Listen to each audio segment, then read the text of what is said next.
हे learners, आज के lecture में हम डिस्कस करने वाले हैं अपने वर्किंग विद द टेक्स्ट के क्वेश्चन नंबर 5 को, जिसमें कहा गया है mention the various ways in which the British and the German soldiers become friends and find things in common eight Christmas.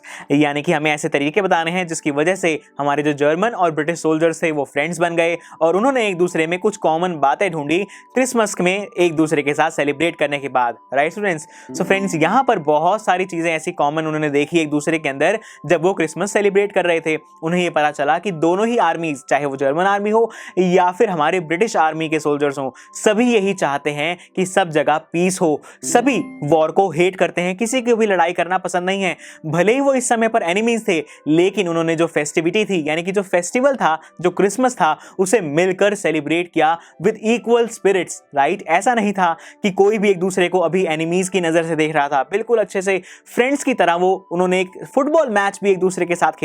और इन सभी बातों से हमें ये समझ में आ गया कि किस तरीके से जो ब्रिटिश आर्मी और जो जर्मन आर्मी के सोल्जर्स हैं वो एक दूसरे के साथ फ्रेंड्स बन गए, क्योंकि उनकी जो थिंकिंग थी वो काफी कॉमन थी। सभी वहां पर ये चाहते थे कि जो वॉर है वो जल्दी से जल्दी खत्म हो जाए और सभी अपनी फैमिलीज के पास लौट सके। सो फ्रेंड्स, ये था हमारा question 5 of working with the text. मिलते हैं अगले लेक्चर में, बात करेंगे क्वेश्चन 6 की।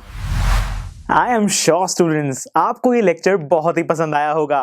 तो अगर आप अपने हर कंसेप्ट को इतने ही मजेदार और इंटरेस्टिंग तरीके से क्लियर करना चाहते हैं तो डाउनलोड कीजिए हमारी PuStack ऐप, जहां पर आपके लिए और भी बहुत सारे ऑप्शंस अवेलेबल हैं, जैसे कि sample papers, back exercise solutions, written answers and much more. So what are you waiting for? Download the app now.